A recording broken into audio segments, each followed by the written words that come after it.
Sport trying to stick onto him with the Ion Shell, but Velo able to juke away and survive, just showcasing that Juggernaut a bit more survivable than Luna at this stage of the game. Yeah, really nice salve usage there, knowing the Ion Shell's not going to break it as well, so had to get the right click off, which Velo did a good job using the fog to his advantage. So seems like MVP having a bit of an edge here as far as the lanes go. Sniper with the CS advantage in mid lane.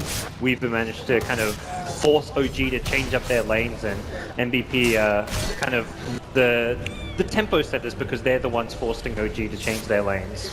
And as far as that Weaver goes, for this stage of the game, as long as Sakuchi's ready, he's also not that easy of a kill. Maybe a Crush following up a Disruption could be enough, as we're going to see Jarex.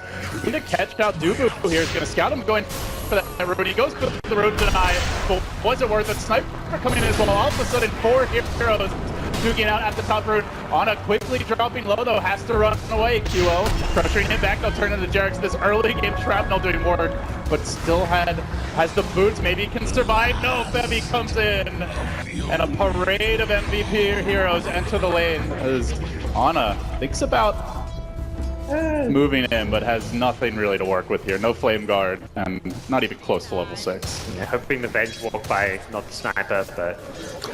Well, looking at the draft gods, MVP, not really the best team fighting lineup. They have great carries, but obviously a lineup that needs to have a good start to avoid getting run over by that mid-game wombo combo of OG, and so far, dare I say it, they're having a pretty damn good laning stage. Yeah, they're getting what they needed out of their heroes, which is fighting early, finding a pick-off or two here or there. They want to keep playing this aggressive, the MVP style that you've kind of come to expect, and I don't doubt they're going to kind of continue at this pace and continue to look to make some early moves around the bench rotations. Abaddon's going to heal up QO and Suicide. That is about as Bevy talked about playing non-impressive heroes. Well, that means no Abaddon for this potential smoke gank as OG moving. They want a piece of QO. Dubu there with the stun, but already the disruption's been engaged with.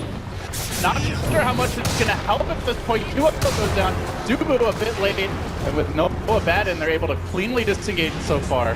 There will be no counterplay, and in fact, look at Fly just going for a deeper ward. It's going to keep the vision up for these ganks heading towards the mid game. Yeah, Sammy's chasing him, but unlikely to be able to do too much. Trying to get the intel of where those wards are going down. They are just applying. They have so much vision on the bottom half of the map, and potentially we see OG trying to pressure this tower and take over the Radiant Woods very early. Yeah.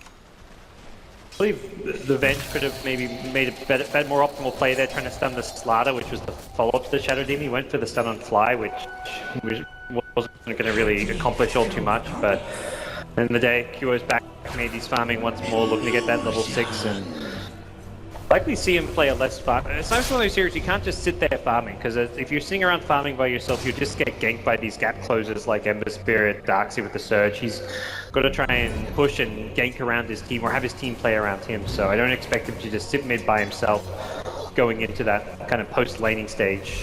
So, back to 3 heroes bottom. OG are going to leave No-Tail undefended top, but he has Eclipse now, so diving him a bit risky. If Sakuchi's on cooldown, they're going to try to do some side pulls here, looking to maximize the experience.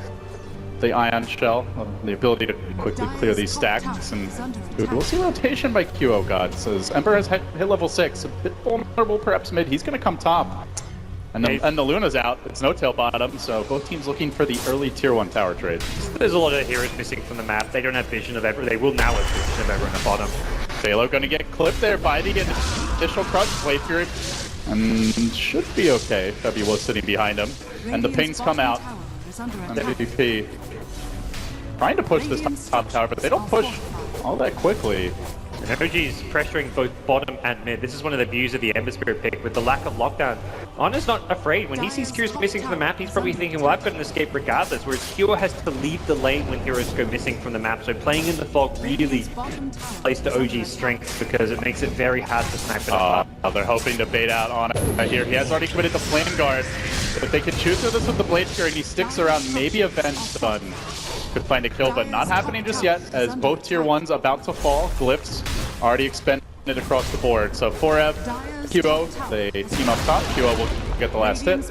Meanwhile, No-Tail grabbing his own tower bottom.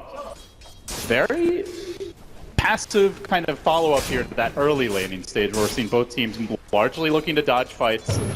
What's like the next 5-10 minutes look like to you for each team, guys? What are the goals for each squad? I think Honor just wants to get his core items up, be it the Boots of Travel or like a fast drums, because he can farm by himself. So OG's going to play this kind of 4-1 split where they look to use the Eclipse and play around DOTA. Meanwhile, Honor's going to be ready to fight because of how elusive it is. And MVP, they want a 5-man tower. They do have the Healing Ward to work with, as well as the Abaddon sitting in reserve. They still no swaps to initiate a fight, and Honest going to try to slow this down, but with nobody to easily snipe that Healing Ward. A lot of pressure on this tower already. OG clearly not wanting to give it up too easily. No Tail already used his TP to go top, though, so there won't be an Eclipse for any potential fight. Even 4F joining the fray. So it is going to be a full 5-man for MVP. They bring the tower down by about a third. Won't be able to fully cave it in yet, but they're going to move now up towards top. They try to isolate No Tail here. Go for a pick-off. There's no dire vision of this. They're very quick to get up there, and he's got his spidey senses tingling. he's tucked himself in pretty deep there.